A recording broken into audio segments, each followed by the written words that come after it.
नमस्कार मंडळी, लग्नानंतर होईलच प्रेमच्या आजच्या भागात आपण पाहणार आहोत. आर्याने रिपोर्ट चोरून तिच्या पर्समध्ये लपवलेले असतात आणि ते रम्य आणि वसू आत्यांनी बघितलेलं असतं. ही गोष्ट नंदिनीला कळेल का?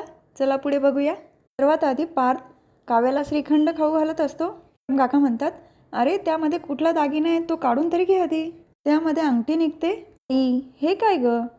नंदिनी म्हणते, इट्स ओके, राहू दे ग. तेव्हा पार्थ विचारतो, मागच्या वेळेला श्रीखंड माझ्या हातून खाल्लं नव्हतं, मग आता खाल की नाही? ठेवून देऊ? तर काव्या म्हणते, हे काय पार्थ? त्याचा हात धरून स्वतः खाते.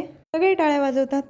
तर दुसरीकडे आर्याला रिपोर्ट मिळालेले असतात आणि तिला वसू आत्यांनी बघितलेलं सुद्धा असतं रिपोर्ट काढताना. तसं रम्याला फोन करून कळवते. रम्या म्हणते, ती जे काय करते ना त्याचा व्हिडिओ काढ, नाही तर फोटो तरी काढ. तर खाली पार्थ आणि काव्याचा फोटोशूट चालू असतो.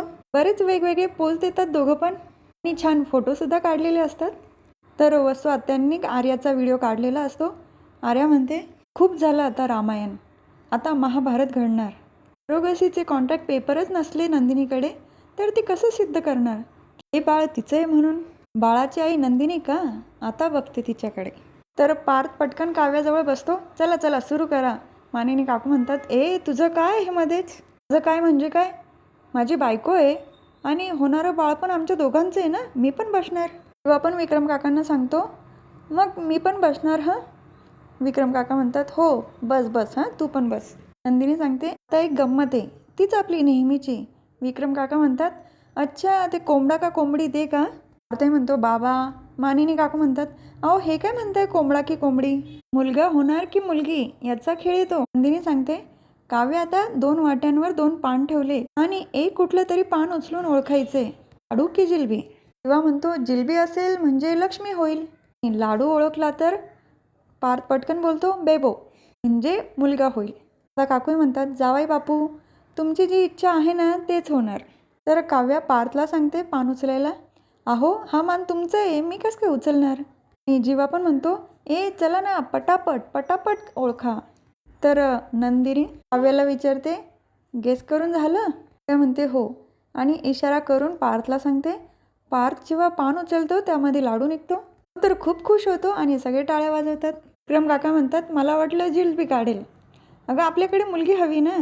मानिनी काकू म्हणतात, मुलगा होऊ दे किंवा मुलगी, बाळ आणि बाळातील सुखरूप हवेत.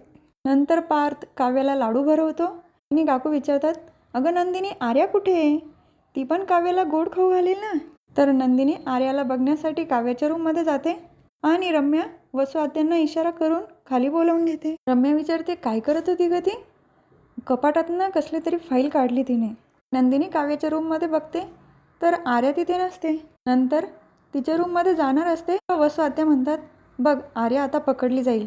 रम्या म्हणते, नाही ग, हुशार मांजर येते, काही पकडली जाणार नाही. आर्या जेव्हा दरवाजा उघडते नंदिनी समोर असते. नंदिनीला तर राग आलेला असतो. इथे काय करतेस तू? आर्या म्हणते, तुला मी सांगितलं होतं ना वॉशरूमसाठी आली होती मी. तरी म्हणते, मी पण तुला बोलली होती ना काव्याच्या रूममध्ये जा. हो ताई साहेब, मी गेली होती, त्या बाथरूममधलं फ्लश खराब होतं ना, इथे आली. काही प्रॉब्लेम झाला का?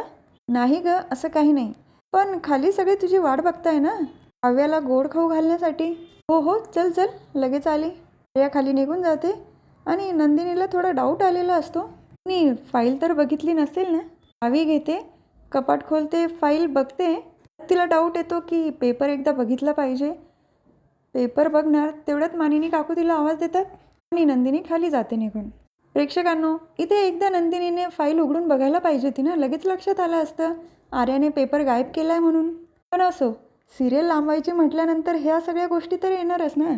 आर्या खाली आलेली असते. रम्या म्हणते, बघितलं नाही मी काय बोलली होती?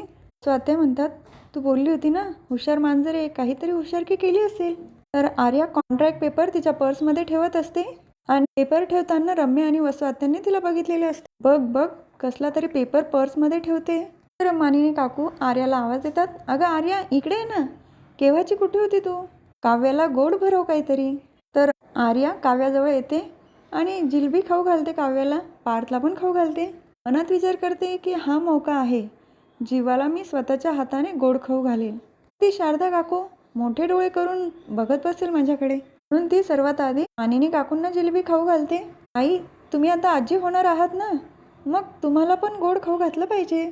त्यानंतर विक्रम काकांना, आजोबा होणार आहात तुम्ही आता, त्यांनाही जिलेबी खाऊ घालते.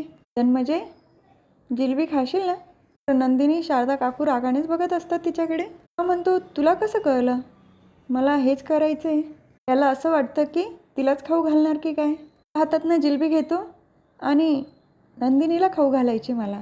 नंदिनीला जिलेबी खाऊ घालतो आणि आर्याचा मात्र इथे पोपट झालेला असतो प्रेक्षकांना. मी आणि वसू आत्यांना हसू येतं की आर्याच्या मनात होतं काय आणि झालं काय. त्यानंतर नंदिनी खाऊ घालणार असते. जीवा तिचा हात धरतो. माझा गोड घास मी नंतर वसूल करेल. रोमांस इथे चालू होतो. विक्रम काका म्हणतात, हां काय चाललंय तुमचं डोहाळ जेवण पुढच्या महिन्यात आहे. ते हसत असतात दोघांना. हो मी असं म्हणत होतो की मी नंतर खातो. नंदिनी सांगते, ठीक आहे मी काव्याला खाऊ घालते. पार्थला आणि काव्याला दोघांना पण जिलेबी खाऊ घालते. पार्थ म्हणतो, गोड घास काय? काव्याला हसू येतं आणि नंदिनी जीवाकडे डोळे ताणून बघत असते. अहो तुम्ही पण ना. काव्या म्हणते, इट्स ओके ताई. सगळे मस्त मजा करत असतात. इकडे आर्याचा संताप होत असतो. नंतर परत पार्थ आणि काव्याचा फोटोशूट चालू होतो. जीवा आणि नंदिनी खूप आनंदाने बघत असतात त्यांच्याकडे. पण आर्याने जेव्हा जीवा आणि नंदिनीला जवळजवळ पाहिलेलं असतं तिचा तर खूप संताप होतो. ते रम्या पण येते जवळ आणि पार्थ आणि काव्याला जसं फोटो काढताना बघते ती पण खूप इमोशनल झालेली असते. आपण ज्याला जीव लावतो दुसरेच कोणाला तरी स्वतःला झोकून देतो यासारखं दुसरं दुःखच नाही. आर्या खूप आश्चर्याने रम्याकडे बघत असते. तुला खूप त्रास होतोय ना आर्या? पण एक गोष्ट लक्षात ठेव, आभाळ कोणाचंच नसतं. पण आपल्या खिडकीतनं दिसणारं जे आभाळ आहे ना त्यावर कुणाचाच अधिकार नसतो. ते फक्त आपलं असतं. मी स्वतःला काव्याच्या जागेवर बघते. तशीच तू स्वतःला नंदिनीच्या जागी बघतेस का?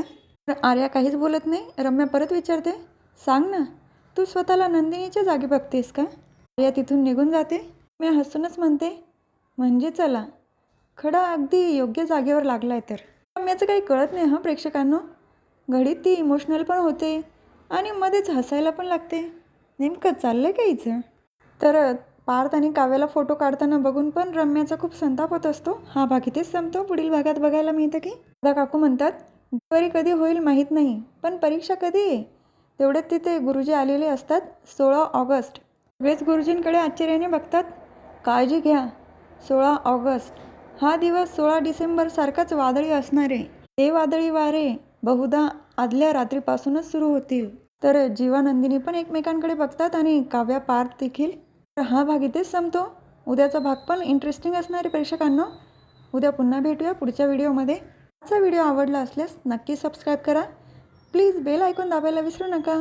धन्यवाद.